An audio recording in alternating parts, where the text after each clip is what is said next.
indah sekali. Ya Allah, ya Rahman, ya Rahim. Tapi kalau Alkitab kita bacakan di gereja, coba kasih pakai toa, situ ada sebut lonte apa. Kita kalau kita bacakan di tempat umum ada segala macam di situ. Jadi Al-Quran itu indah kalau dibacakan di toa. Coba kalau Alkitab, wah gawat. Orang ribut itu kalau Pak memberi standar, Pak ya. Kalau Bapak memberi standar tentang urusan selangkangan, Bapak harusnya kembali kepada kitab Bapak sendiri.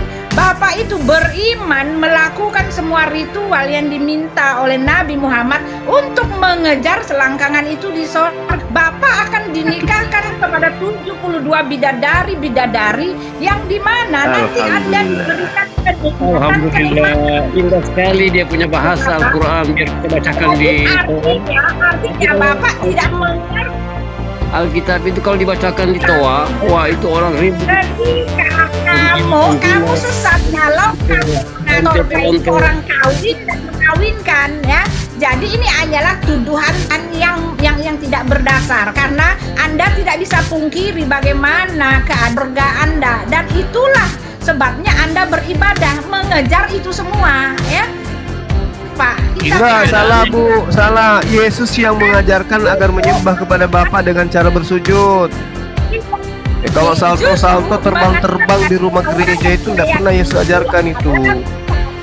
Konser, mabuk-mabukan, pakai sepatu, masuk ke rumah ibadah, pakai sendal, pakai bikini, itu nggak pernah diajarkan oleh Yesus. Udah melemah Pak Juma, kekuatan wattnya udah tinggal 10 ya kan? Enggak dong Mas, enggak dong Bu. Justru Ibu yang kasihan ini. Kalau saya minta satu nama aja Ibu nggak bisa, jadi mau apa lagi? Enggak Ibu, kasihan Ibu nggak bisa memberikan bukti gitu loh. Hanya pengakuan.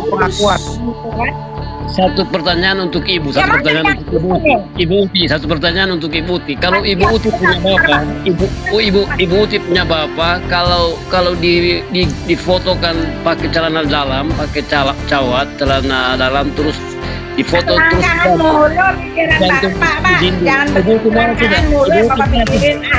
ini Tuhan kita muter-muter kemarin.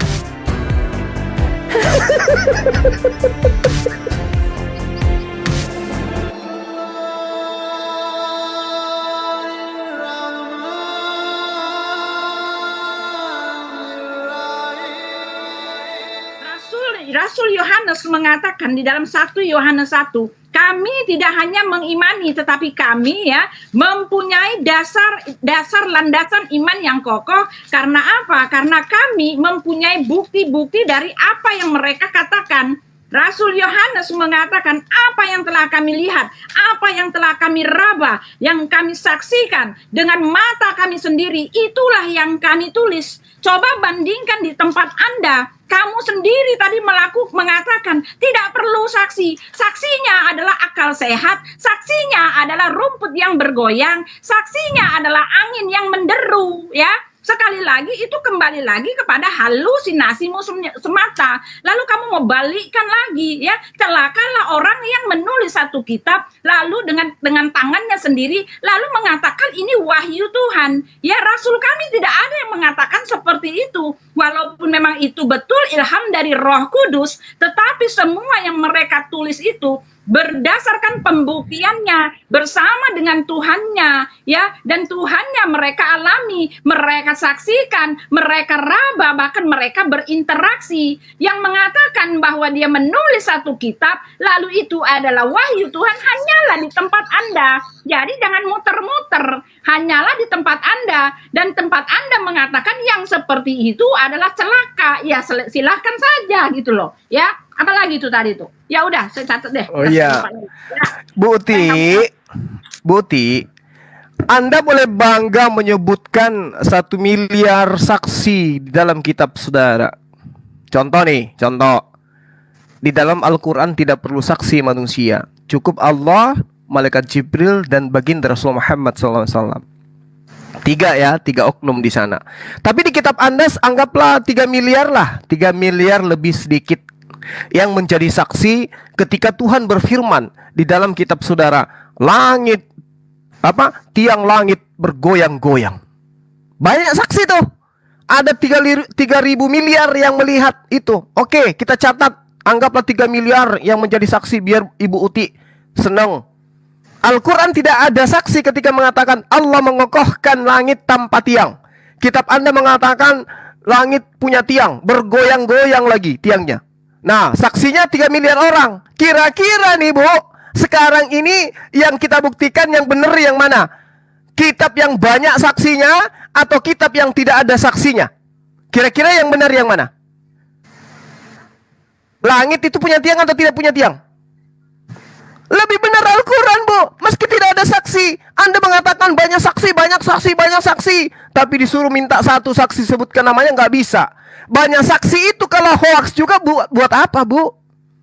Banyak saksi melihat Tuhan berfirman, tiang langit bergoyang-goyang. Coba buktikan sekarang mana tiangnya? Nggak ada. Berarti 3 miliar itu pendusta, pembohong semua. Itu logika, itu analogi sederhana. Tapi Al-Quran dikatakan tidak ada manusia yang menyaksikan wahyu itu datang kepada baginda Rasul Muhammad SAW. Yang mereka lihat hanya tanda-tanda pada diri secara biologis kepada baginda Rasulullah. Nah, tapi apakah kemudian ketika kita buktikan langit tidak bertiang, benar-benar tidak bertiang? Lebih betul yang tidak ada saksi. Itulah yang disebut wahyu. Meski tidak ada saksi yang melihat, tapi kebenarannya itu mutlak. Kenapa? Karena wahyu itu bukan untuk nabi saja, tapi untuk manusia yang lain, untuk membuktikan kebenarannya. Maka Al-Quran minta ditantang dunia. Wahai manusia, wahai kau manusia, sekiranya kau berkumpul dengan jin sekalipun untuk membuktikan Al-Quran itu bukan kalam Allah, bukan firman Allah, kalian sungguh tidak akan mampu untuk membuktikan itu. Tapi kalau kitab Anda, jangankan seluruh manusia, sepotong suma bisa membuktikan kitab Anda bukan firman Tuhan. Malam ini, ku buat ibu nangis. Ya kan? Anda mengatakan bahwasanya banyak saksi, semua murid. Penjual obat juga bisa bilang gitu, Bu. Tapi apakah betul ibu bisa membuktikan satu murid aja yang pernah bertemu dengan Lukas? Siapa? Yohanes anak Zebedeus pernah bertemu Lukas. Di mana? Dengan siapa? Untuk apa? Di mana? Gak ada itu, Bu. Gak ada. Makanya beragama itu perlu akal sehat. Jangan cuma bilang banyak saksi, banyak saksi, banyak saksi. Siapa saksinya? Sebutkan satu. Banyak, Pak. Iya, sebutkan aja satu. Banyak, Pak. Siapa namanya? Banyak, Pak. Namanya. Sebutkan satu aja. Banyak, Pak, pokoknya banyak. Imani aja, Pak, pokoknya banyak. Iya, banyak. Tuyul, sebutkan satu nama saksinya. Siapa, Tuyul? Enggak usah, Pak. Males gue sebutkan nama. Hanya orang yang blow on, yang hatinya buta, yang matanya melek, akalnya nggak berfungsi, yang mau percaya itu adalah saksi yang benar. Yesus mengatakan di dalam Yohanes 8, 2 saksi sudah sah. Aku dan Bapakku lah yang bersaksi. Jadi tidak perlu pewahyuan itu ada saksi, Bu. Silakan sebutkan satu nama, silakan. Ya, jadi ketika Anda meminta saya menyebutkan satu nama, artinya saya harus membaca para murid-murid Yesus itu di dalam Matius 10 ya. Mari kita baca ya. Sudah dikatakan para saksi-saksinya. Ya, Yesus itu mengutus, ya kan? Yesus mengutus ke-12 muridnya dan ke-70 orang. Silakan baca saja. Saya nggak mau membacanya karena itu memakan waktu. Dan itu sia-sia saja, buang-buang waktu. Karena buktinya sudah ada. Tetapi intinya yang tertulis di dalam Alkitab, pemberi wahyu itu harus menampakkan diri. Kalau tidak itu cuma hoaks itu saja ya. Sekali lagi. Pemberi wahyu itu, penyampai wahyu itu, pengilham dari wahyu itu haruslah, Sekali lagi, haruslah kata Yesus, tampakkanlah dirimu kepada dunia, ya, karena tidak ada pekerjaan Tuhan yang mau diwartakan kepada dunia, disampaikan hanya di dalam pikiran, hanya di dalam angan-angan seorang saja.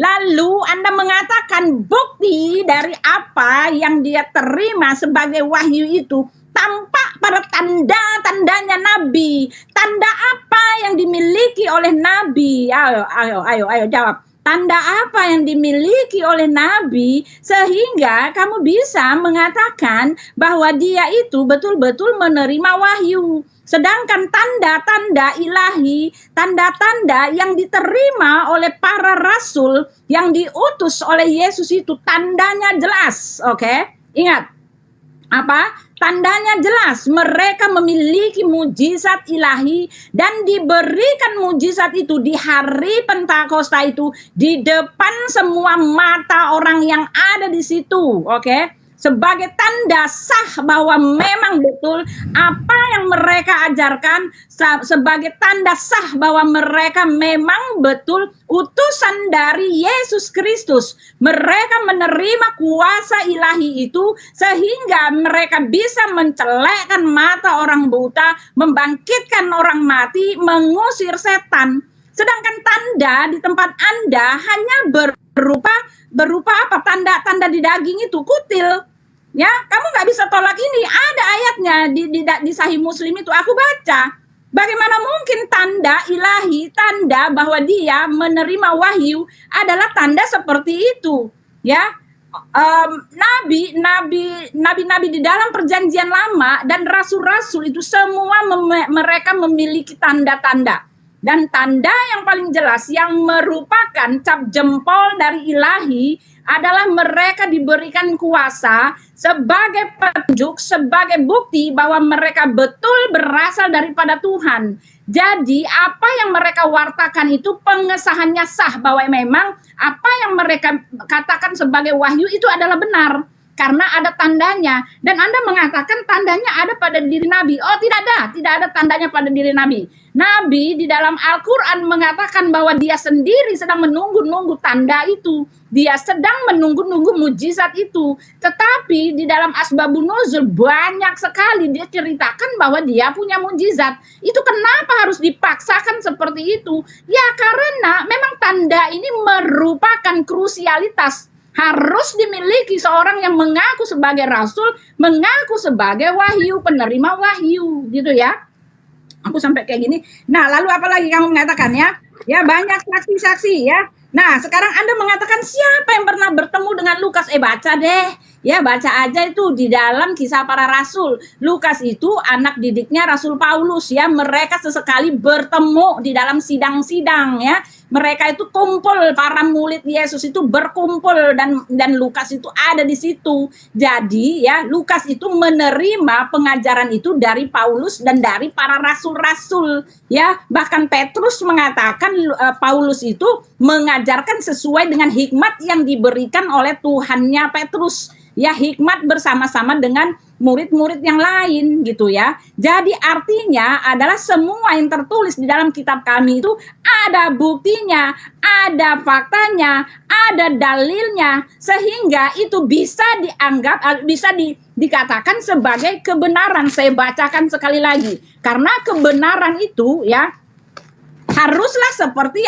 yang demikian, karena ini adalah pekerjaan ilahi. Lalu apalagi tadi ya, kamu mengatakan Yesus sendiri tidak punya saksi. Oh maaf, saksi Yesus adalah Yesus ya, lalu Elohim Bapa dan murid-muridnya.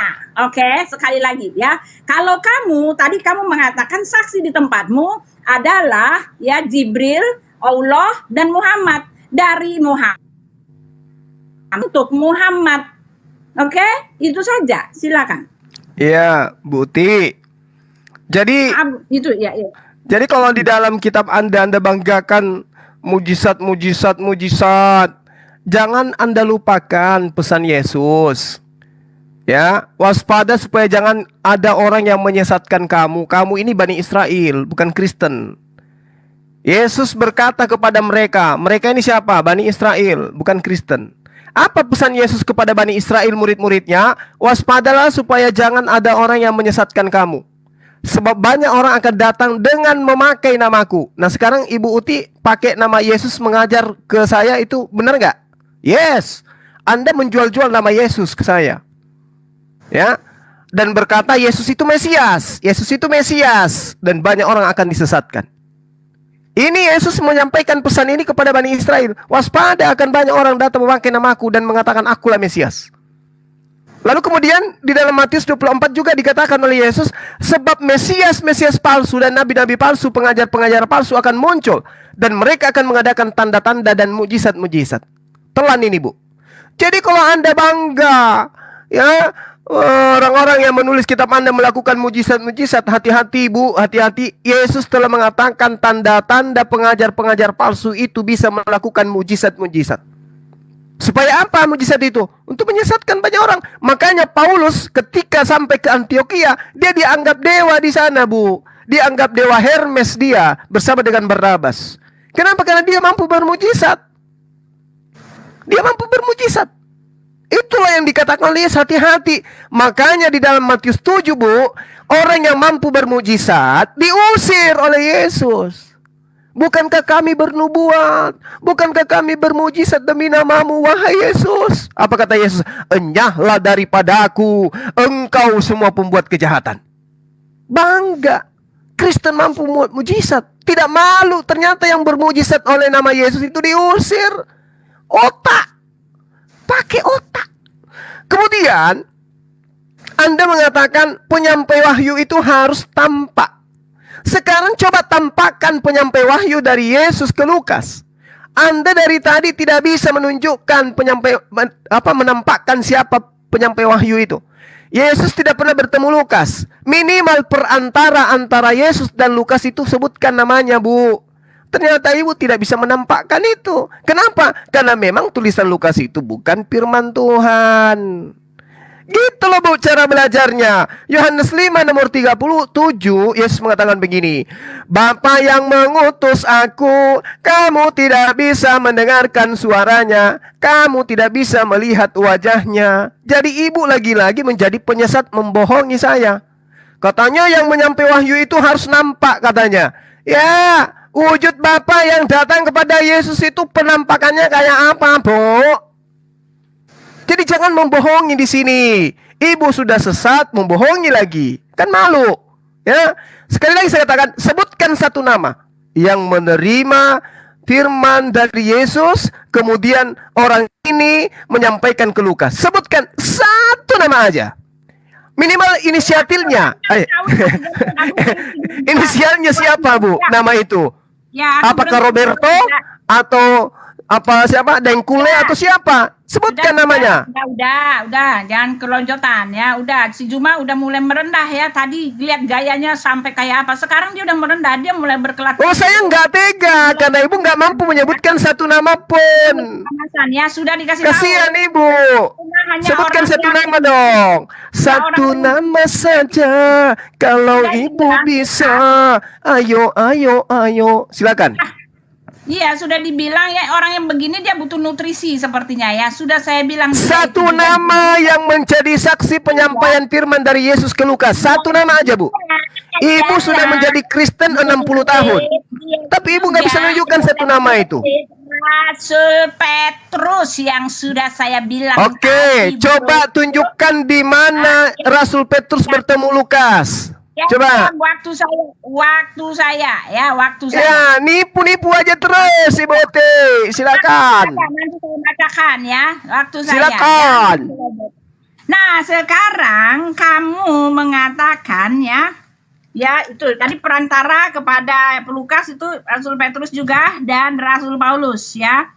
Lalu kamu juga mengatakan ya Paulus itu di Antioquia dia dianggap dewa karena Rasul Paulus ini menyampaikan firman, dia dianggap dewa. Tetapi apa kata Rasul Paulus? Paulus pergi berdiri di atas Areopagus dan berkata, "Hai orang-orang Athena, aku lihat bahwa dalam segala hal kamu sangat beribadah kepada dewa-dewa." Ya kan? Sebab ketika aku berjalan-jalan di kotamu dan melihat-lihat barang-barang pujaanmu, aku menjumpai, sebentar, ini terlalu gelap, aku baca ya, sebentar. Ya. Bentar, aku baca ya. Bentar. Sebut aja Bu namanya Bu. Aku menjumpai juga sebuah mesbah dengan tulisan kepada Elohim, kepada Allah yang tidak dikenal. Nah, ini perkataan Rasul Paulus kepada dirimu. Apakah kamu mengenal Tuhanmu ketika dia tidak pernah menyatakan dirinya kepada dirimu? Apakah kamu mengenal Tuhanmu ketika dia tidak pernah sesuai hukum yang berlaku ketika wahyu itu harus disampaikan. Dia tidak pernah menampakkan diri. Dan di sini ya konteksnya ketika orang-orang Romawi itu menyembah, orang-orang Athena itu menyembah, mereka menulis kepada sesembahannya kepada Tuhan yang tidak mereka kenal. Oke?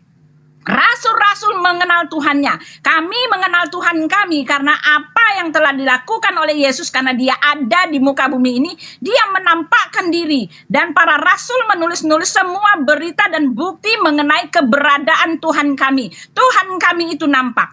Lalu Rasul Paulus mengatakan begini untuk kamu ya. Karena kita berasal dari keturunan Allah, kita tidak boleh berpikir bahwa keadaan ilahi sama seperti emas atau perak atau batu.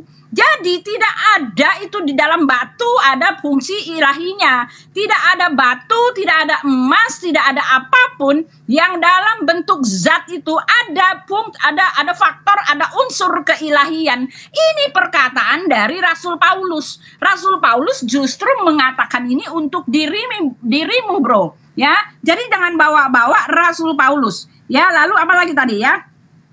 Ya, lalu kamu memakai ayat Yohanes 5 itu ya. Bapa yang mengutus aku tidak pernah kamu lihat, tidak pernah kamu dengar. Mari kita buka lagi ya, kita bongkar kepalsuan dari Bapak Juma tentang ayat orang lain yang seleweng-seleweng tepu-tepunya gitu kan. Ya, Yohanes 5 tadi mari kita membukanya ya. Tetapi aku berkata kepadamu, Bapak, mana sih Yohanes 5 ayat berapa itu ya? Ya, dan ini mana dia? Ayat berapa itu, Pak? Yohanes 5 ayat berapa, Pak? Bapak yang mengutus aku. Yohanes 37, Buti. Oh, Yohanes berapa? Bapak 37. Yohanes 5 ayat nih. 37. Ya, sebentar nih ya. Nih, sebab aku tidak menurut kehendakku sendiri, melainkan dia yang telah memulai aku. Ya, kalau aku bersaksi tentang diriku sendiri, kesaksianku itu tidak benar. Ya, ada lagi yang bersaksi tentang aku dan aku tahu bahwa kesaksian yang diberikannya tentang aku itu adalah benar. Ya, itu dia ya. Oh, Yohanes 8 itu. Sorry, itu dia. Sorry ya. Nah, sebentar. Aku kan udah tua. Udah 1 jam Ibu ini. Sebentar ya. Ya ini ya, Bapak tidak kamu tidak pernah mendengarkan suaranya ya. Iblislah yang menjadi bapakmu, hai Juma ya. Kok lari-lari ke sana Ibu? Aduh, Ibu panik kemana-mana perginya. Nah, Bapak enggak, aku panik ayatnya. Jadi gini ya. Yohanes 5 nomor 37 Ibu. Bapak ya, yang Iya, Yohanes 5, sebentar mataku ini. Bapak yang mengutus aku, dialah yang bersaksi tentang aku. Kamu tidak pernah mendengar suaranya. Kecil sekali, udah aku buka tapi kecil sekali. Ini kan aku nyalain pakai itu HP-ku. Makanya dihafal, Bu. Iya, ya, Bapak yang mengutus aku, dialah yang bersaksi tentang aku.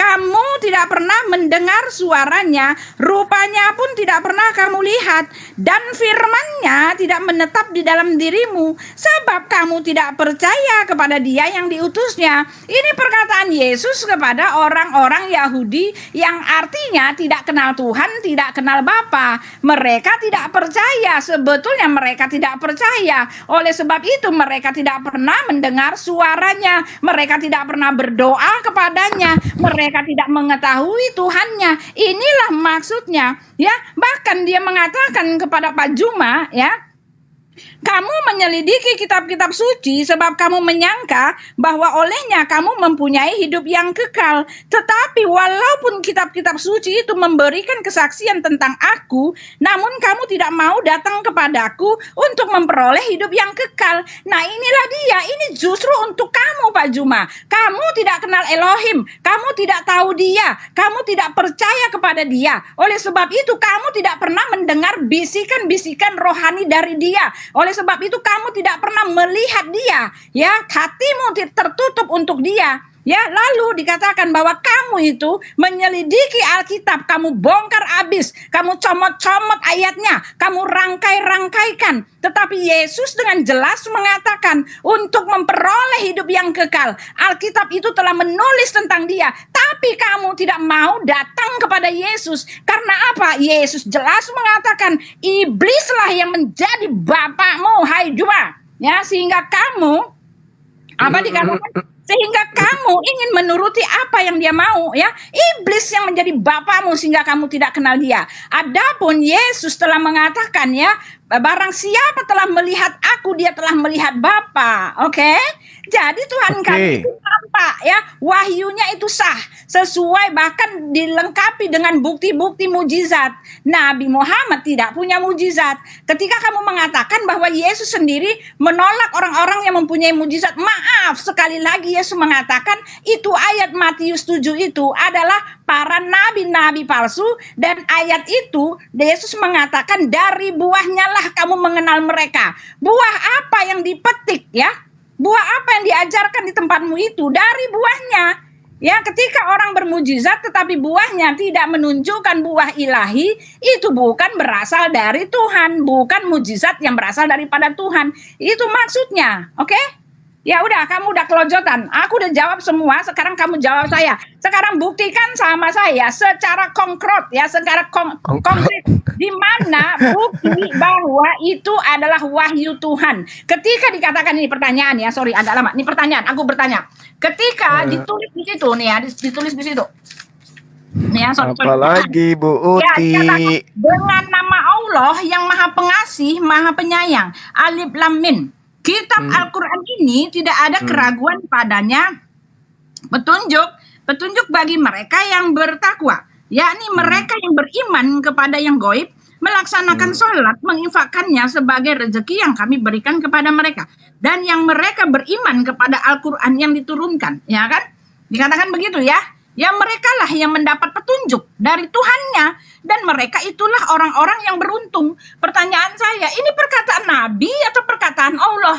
Bahkan di dalam kitab Anda dikatakan, ya, demi Allah, ya, dialah yang maha kuasa, demi Allah, dialah satu-satunya Tuhan, demi Allah. Bagaimana Anda mengatakan ini adalah wahyu Tuhan ketika dikatakan demi Allah? Bagaimana Anda mengatakan ketika dikatakan dialah yang maha pengasih, dialah yang maha penyayang? Anda sendiri berbicara seperti ini. Ustadz-ustadz Anda juga mempunyai narasi seperti ini. Lalu kenapa Nabi Muhammad dilabelkan sebagai wahyu Tuhan? Sedangkan ustadz yang lain yang bernarasi sama. Dialah Tuhan, dialah Allah. Kepada dialah kalian harus datang. Kepada dialah kalian harus takut, demi Allah, gitu kan? Narasi kalian semua sama, tetapi kenapa Anda mengatakan untuk Muhammad ini adalah wahyu Tuhan? Tolong tunjukkan di mana bedanya, silakan.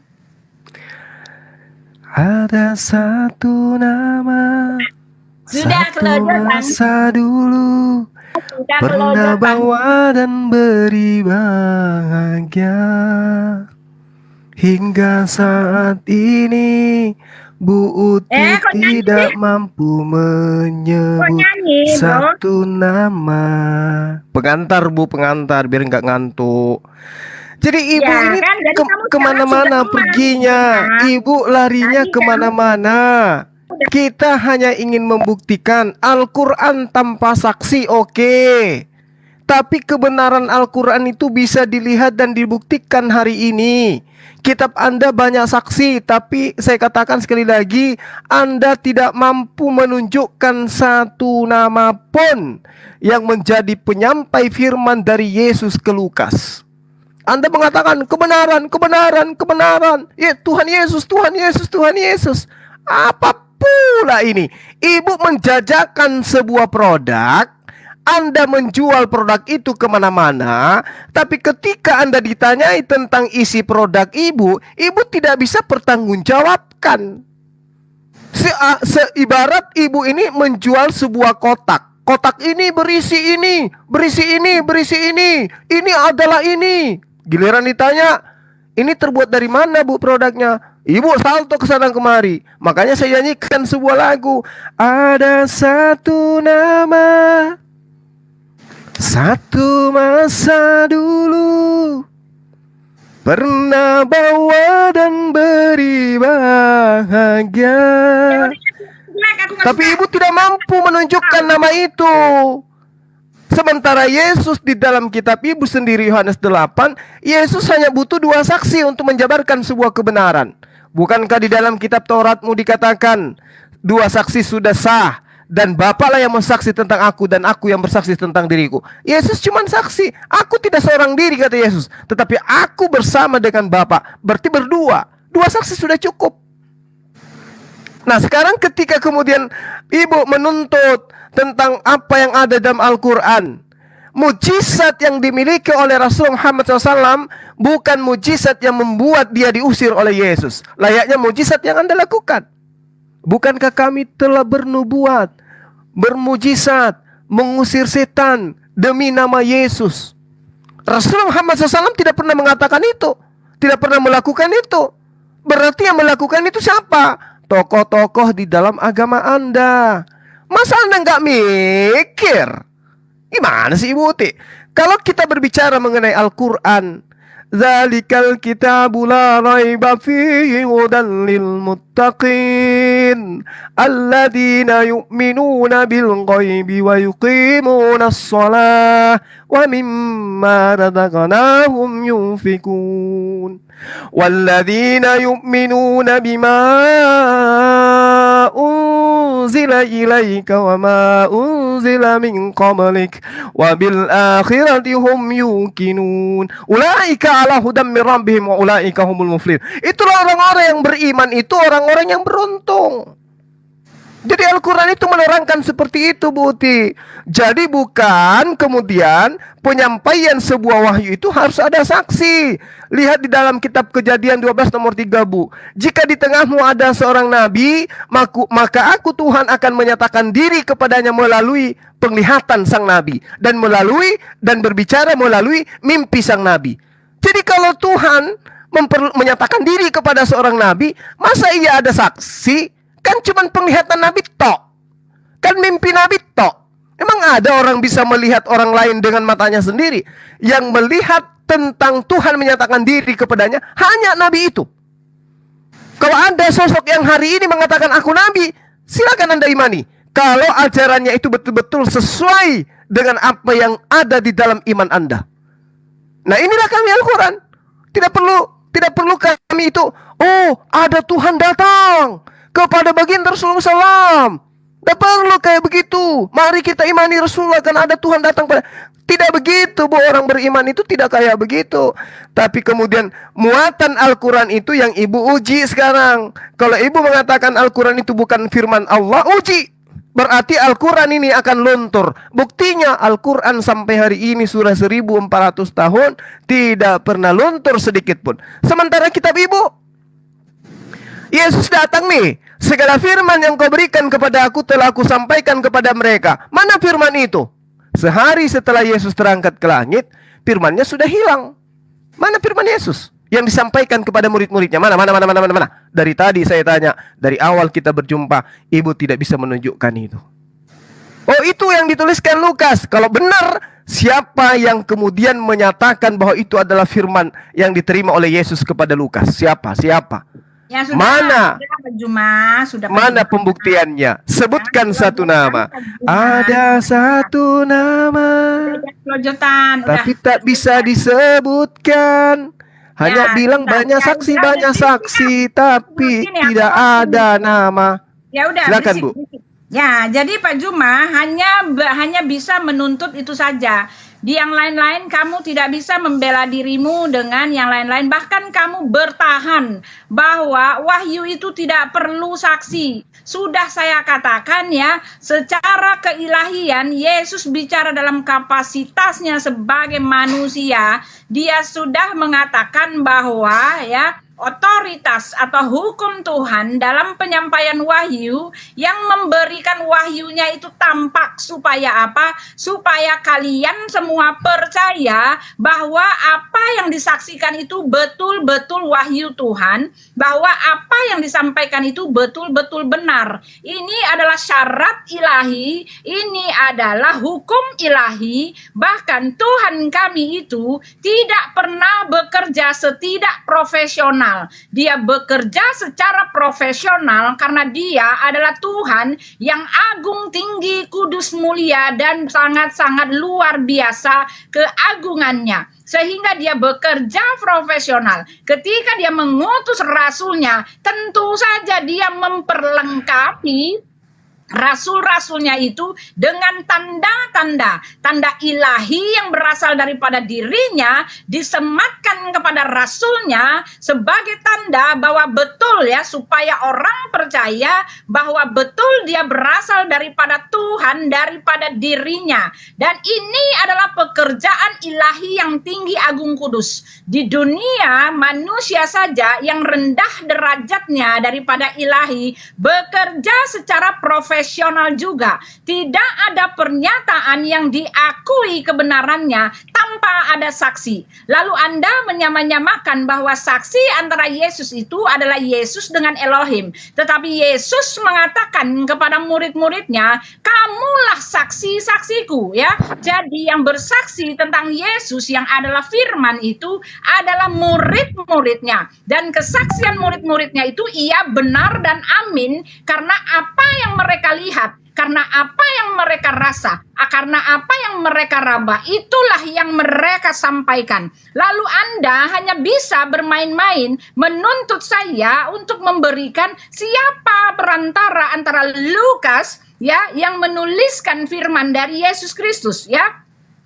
Di dalam Kisah Para Rasul 16 ya, Kisah Para Rasul 16 ayat 10 ya, dikatakan di situ bahwa Lukas menggabungkan dirinya dengan Rasul Paulus ya. Lalu ada kata kami di situ karena Kisah Para Rasul itu ditulis oleh Lukas dan dia mengatakan bahwa kami di situ turut serta dengan para rasul. Mereka pergi ke Troas dan para rasul itu adalah ke-12 murid Yesus. Rasul siapa itu? Matius, Markus dan semuanya itu rasul-rasul yang adalah murid Yesus ya. Nah, sekarang saya mau bacakan aja supaya kamu diam ya. Saya mau bacakan sebentar, saya bacakan ya, murid-murid Yesus ya. Ya, kamu baca itu di dalam Kisah Para Rasul 10 ayat, Kisah Para Rasul 16 ayat 10. Ya, Lukas bergabung dengan para rasul ya. Jadi apa yang dia tulis itu berdasarkan para saksi mata yang menyuruh dia untuk menulis ya. Jadi artinya kesaksiannya itu sah. Karena apa? Karena apa yang ditulis itu berdasarkan fakta-fakta, berdasarkan sumber yang jelas. Bahwa mereka itu adalah saksi mata yang sah yang ada bersama dengan Yesus.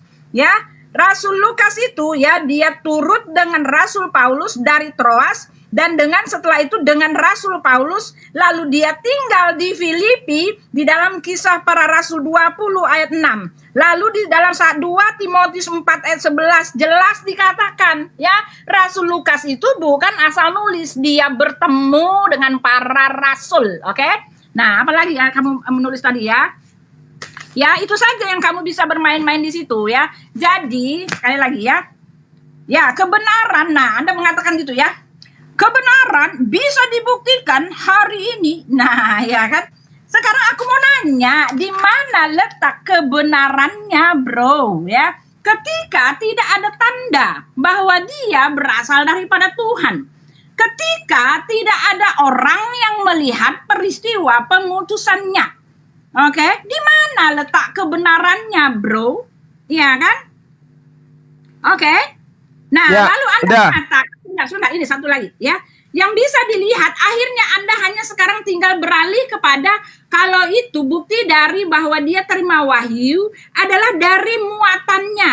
Nah, sekarang muatan apa di dalam Al-Quran yang kamu bisa gadang-gadangkan kepada saya, sedangkan Al-Quran sendiri mengatakan bukti-bukti yang ada tertulis di dalam Al-Quran itu diambil atau berasal daripada kitab-kitab terdahulu. Ini konfirmasi langsung dari kitab Anda. Ya, pertanyaan saya, kalau tidak ada Alkitab, bagaimana nasib Al-Quran? Apa yang bisa dibuktikan mengenai mengenai Musa, mengenai Daud? Apa yang bisa dibuktikan gitu loh? Ya, jadi bukti apa yang Anda bisa gadangkan ke saya? Uji apa yang Anda buktikan ke saya? Ya, ketika semuanya telah teruji bahwa tidak bisa Anda membuktikan bahwa itu adalah wahyu Tuhan. Karena semua yang dibutuhkan untuk membuktikan bahwa itu adalah wahyu Tuhan tidak terpenuhi. Nah, itu dia. Silakan. Oke, baik. Jadi Al-Quran itu satu-satunya kitab di atas muka bumi ini yang bahasanya tidak bisa berubah. Satu-satunya kitab loh, sudah 1400 tahun silam. Tidak ada kekuatan di atas muka bumi ini yang mampu kemudian merubah bahasa Al-Quran. Itu salah satu bukti mukjizat yang dimiliki oleh Al-Quranul Karim. Kalau kitab ibu kemana-mana pergi meninggalkan original teks. Kenapa? Karena sejatinya kitab itu tidak bersumber dari Yesus. Berapa kali harus saya katakan itu? Dan ibu tidak bisa membuktikan. Kalau ibu mengatakan bahwasanya Yesus sebagai manusia, Tuhan itu nampak. Buktinya apa? Bapa itu wujudnya pernah nampak gitu. Seperti apa penampakan wajah Bapa itu?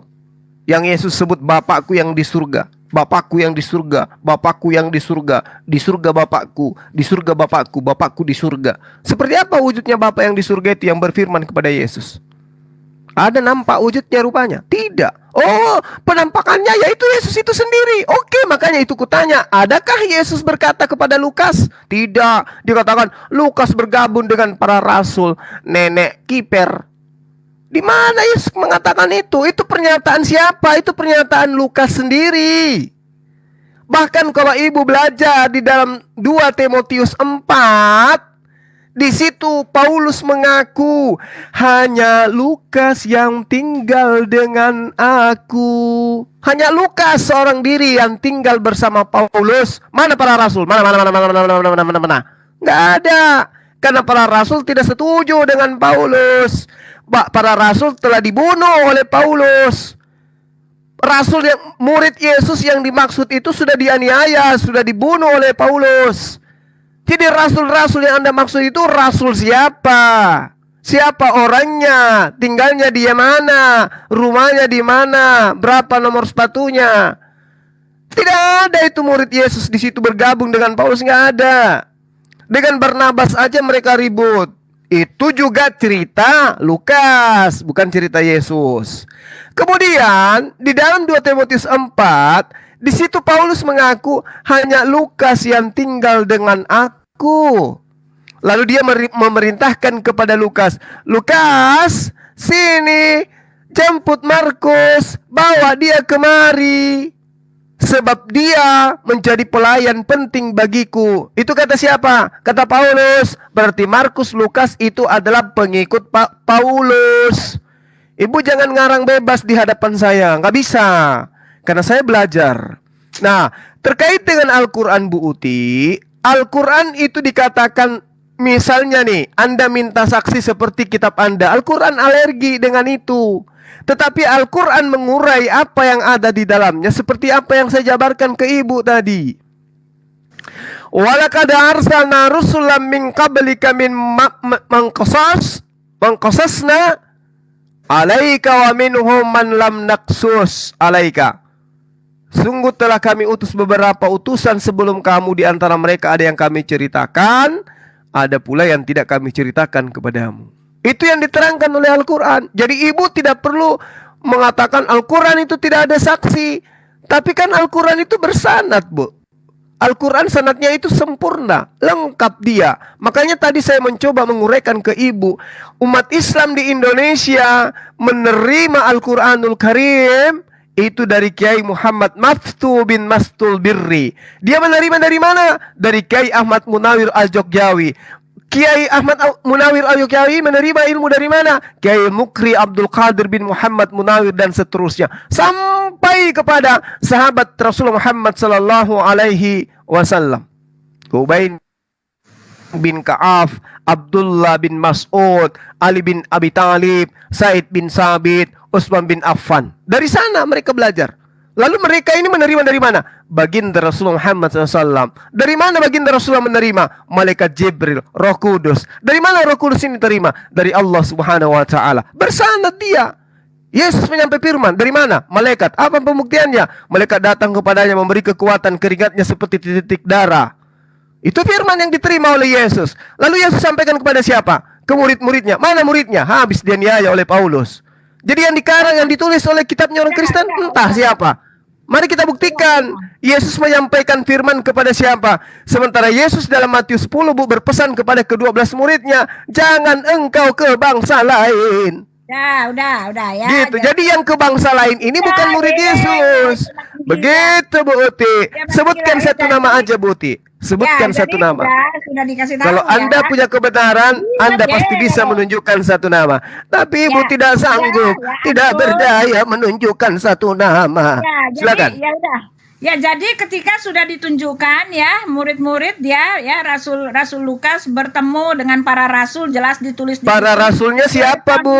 Dengan para rasul kita membaca. Ibu, Bu Uti, murid-murid Yesus itu sudah mati semua dianiaya oleh Paulus. Saya diam aja Pak ya, saya bisa menahan diri ya, maaf, saya bisa menahan diri. Sebutkan satu nama dong. Menahan diri, ini waktu saya ya, kalau nggak saya para rasul. Oke, karena saya host ya. Jadi ya ketika sudah dikasih tahu ya lebih dari satu orang ya, karena para rasul di situ adalah ke-12 murid Yesus ya. Kalau masih minta juga saya bacakan, akan saya bacakan. Yang dimaksud para rasul, mereka bertemu di Troas, mengadakan satu pertemuan dan itu tidak hanya sekali mereka lakukan. Itu artinya Lukas itu bukan tidak dikenal. Itu artinya yang diwartakan oleh Lukas itu berdasarkan para saksi, berdasarkan para narasumber yang jelas, oke? Tidak mengaku-ngaku, mengatakan bahwa dia terima wahyu, tetapi gagal dalam pembuktian, gagal dalam uji coba, gagal dalam uji emisi ya. Apanya yang gagal? Gagal semua ya. Lalu Anda mengatakan bahwa saksi itu tidak penting, tetapi Alkitab jelas mengatakan justru itulah yang diperlukan untuk mengakui, untuk menerima bahwa kesaksian itu betul haruslah berdasarkan para saksi ya. Jadi Anda hanya muter-muter di situ saja Pak Juma. Saya sudah capek, setelah ini saya selesai gitu kan.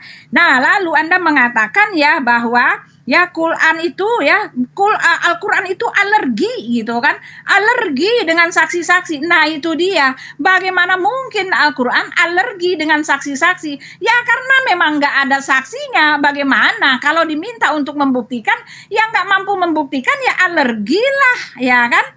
Ya karena memang tidak bisa dibuktikan. Jangan mengatakan saya salah. Tetapi kalau memang saya salah, buktikan dari mana Anda bisa mengatakan itu wahyu Allah. Sedangkan Nabi Muhammad sendiri mengatakan dialah yang maha kuasa. Demi Allah ya, kepada dialah kita datang. Dan Allah sebenar-benarnya ya, seperti itu ya. Perkataan kamu dengan perkataan Nabi Muhammad tidak ada bedanya. Sedangkan di tempat kami nih, saya kasih tahu ya, cara menyampaikan narasinya aja itu beda jauh. Di tempat kami cara penyampaian narasi wahyu Tuhan, cara penurunan wahyu Tuhan itu juga ada standarnya. Karena apa? Karena ini kitab yang dari Tuhan gitu loh ya.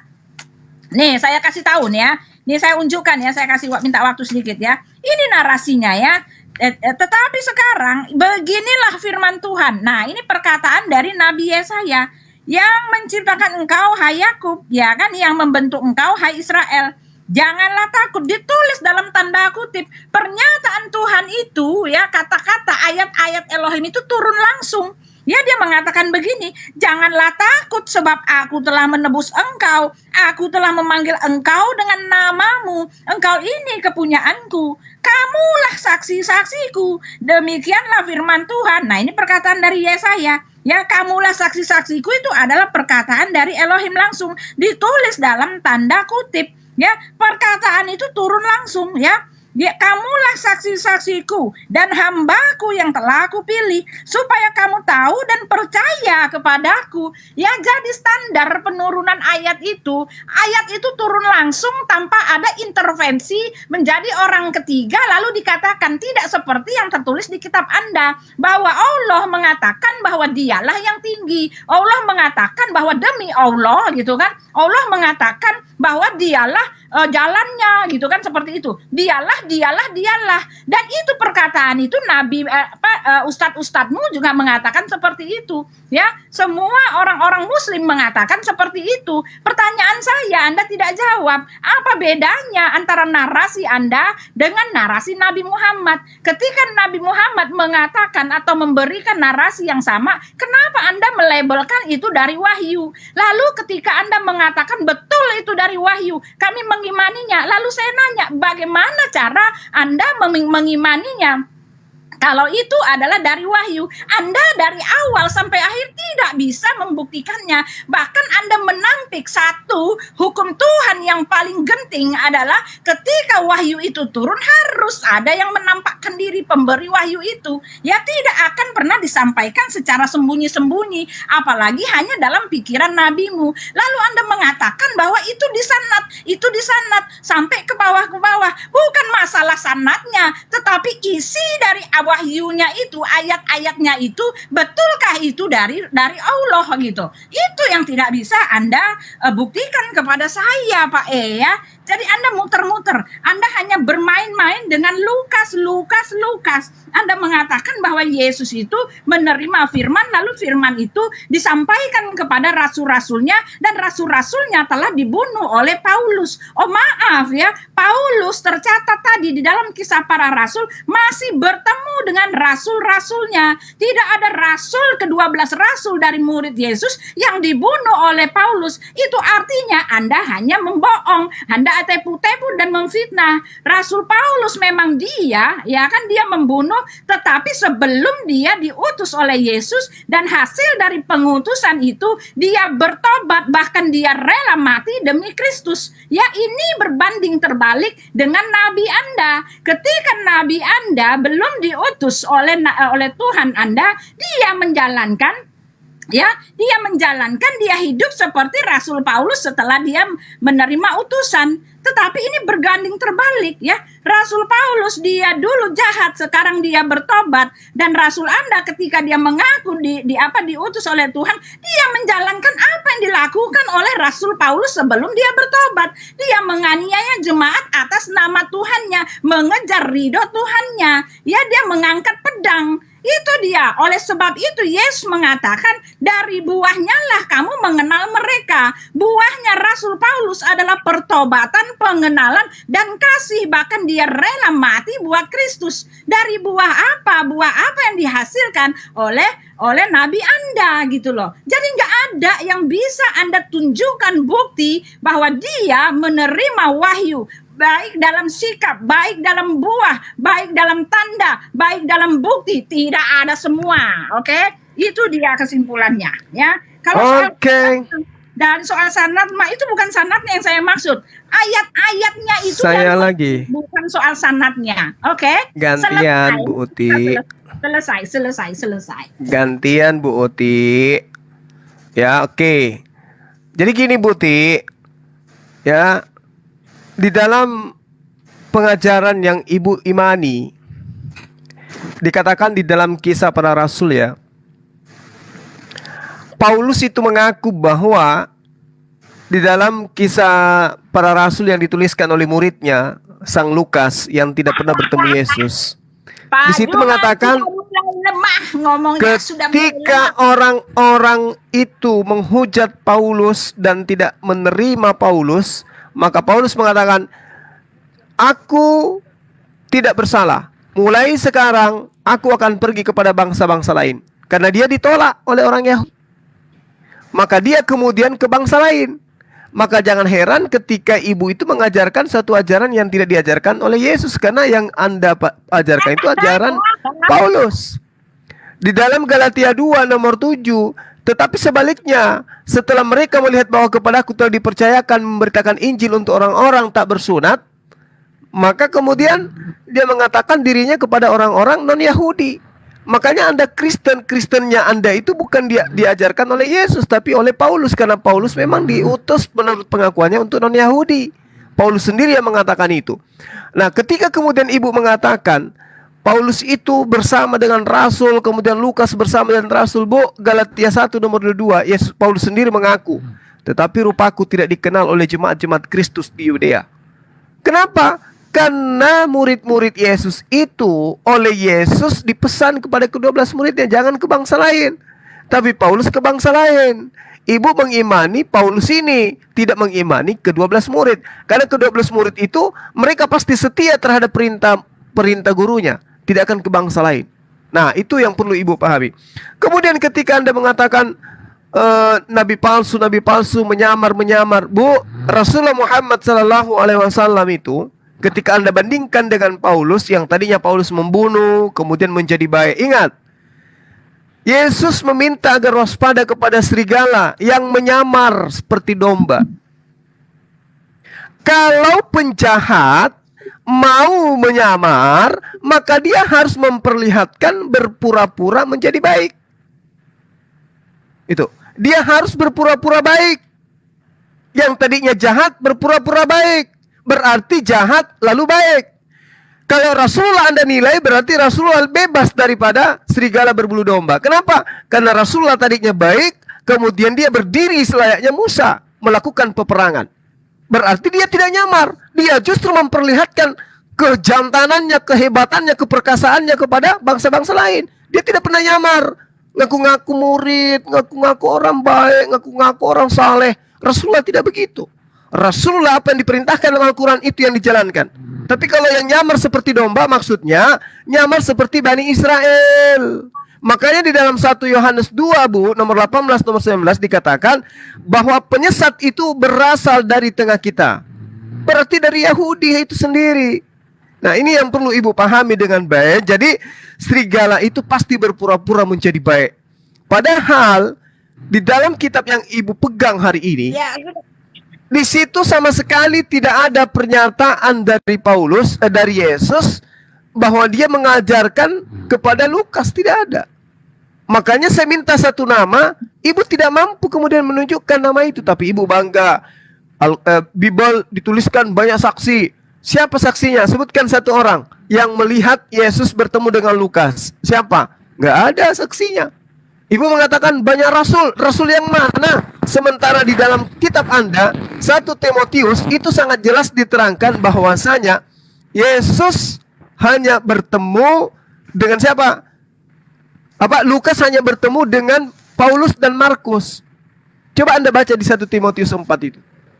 Itu jelas sekali di kitab Anda sendiri diterangkan seperti itu. Harusnya ibu mempertanggungjawabkan kitab Anda.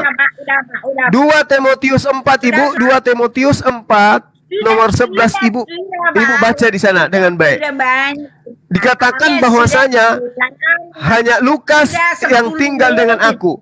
Jemputlah Markus dan bawalah Markus kemari, karena pelayanannya penting bagiku. Berarti kitab ibu itu jelas dituliskan oleh Lukas dan Markus, di mana Yesus tidak pernah bertemu dengan Lukas.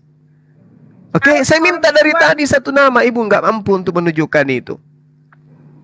Jadi begini ya. Jadi saksi yang ibu tunjukkan itu saksi yang tidak kredibel seperti pengakuan ibu tadi.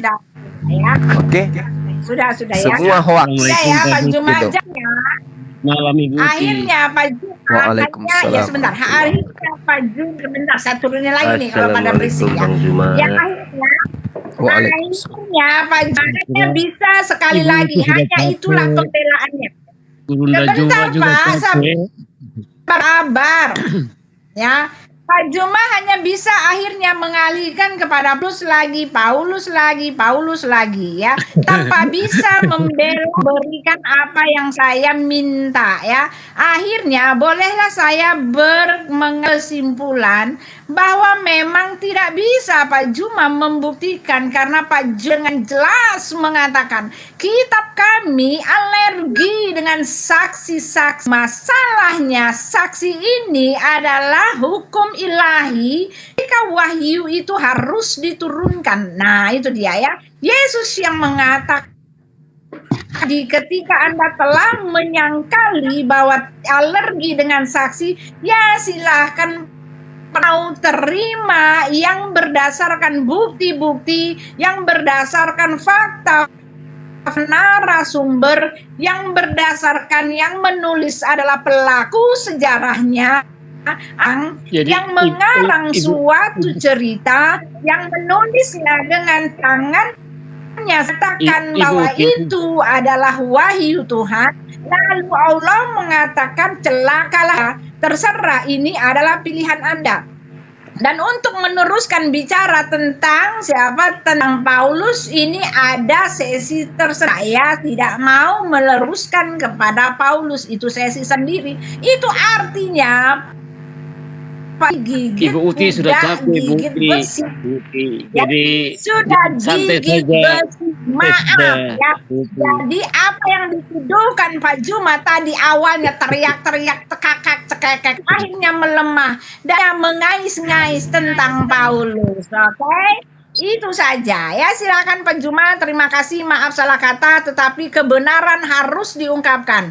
Pak Juma mengungkapkan kebenarannya dan kamu buktikan kebenarannya.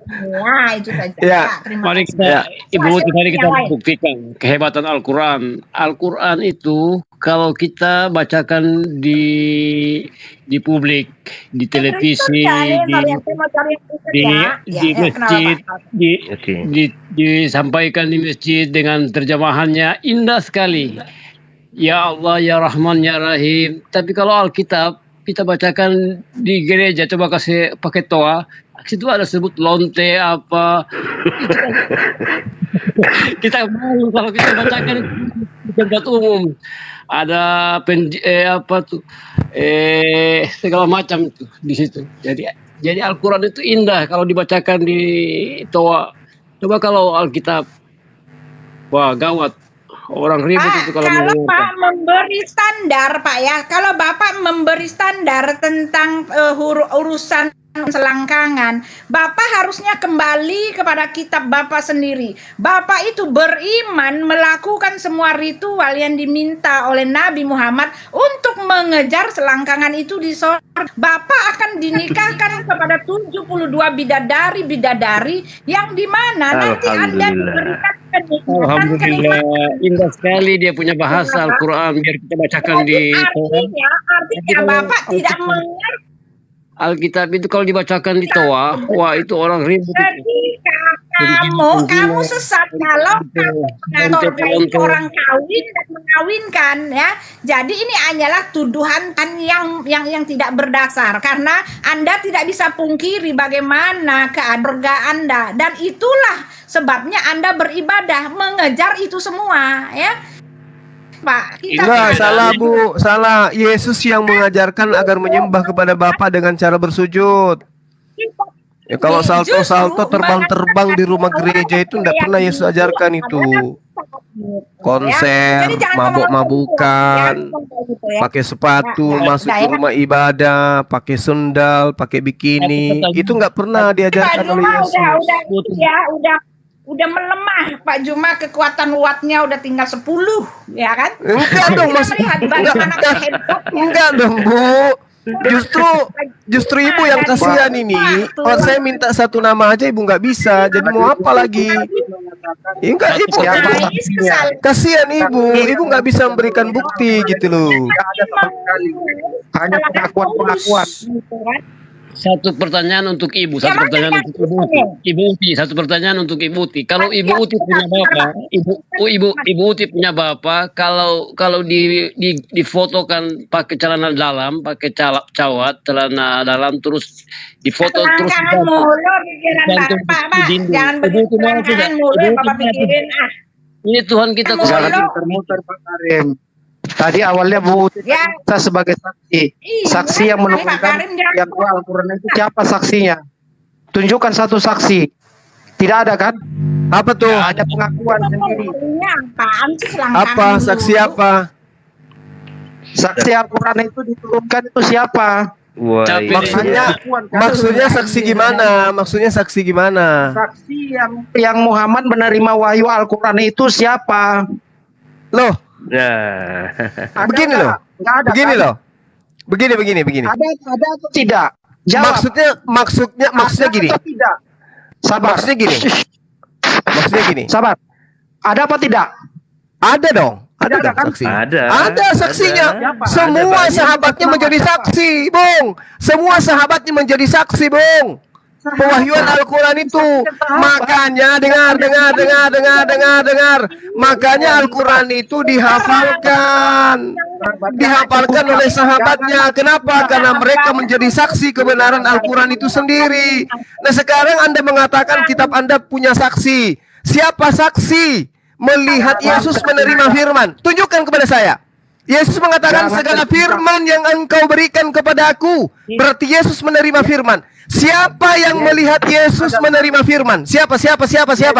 Sebutkan satu. Sendiri. Satu nama Anda sebutkan ke saya. Sebutkan satu nama ke saya. Siapa nama saksi yang melihat firman datang kepada Yesus? Siapa? Siapa saksi yang menurunkan Al-Quran? Sudah saya katakan kepadamu. Saya sudah mengatakan kepadamu. Para sahabatnya itu melihat, menyaksikan, sehingga wahyunya dihafalkan. Paham? Wahyu pertama yang datang kepada baginda Rasulullah Muhammad SAW. Iqra bismi rabbikal ladzi khalaq. Semua sahabatnya menghafalkan. Nah, sekarang saya balik tanya kepada saudara, wahyu pertama yang diterima oleh Yesus itu yang mana? Lalu siapa? Presenter dulu. Sahabat Sudah melihat Nabi semua, Muhammad. jangan putar-putar semua. Mana saksinya semua? Jangan Ini untuk mutar-mutar. kalian semua. Mana? Wahyu pertama semua. yang diterima Mana? oleh Rasulullah Muhammad SAW. Iqra Mana? Siapa yang Jangan nyaksikan? mudah mulut. Mana? Ditulis. Semua Mana? sahabatnya Mana? menghafalkan wahyu itu. Mana? Sekarang Goblok saya kamu tanya semua. kepada kalian, mana wahyu Goblok pertama kamu yang semua. Yesus terima Mana? dan siapa Mana? yang menerimanya pertama kali? Silakan. Mana kamu semua? Mana saksimu semua? Ditanya itu mana saksimu? Hahaha. Jangan goblok kamu.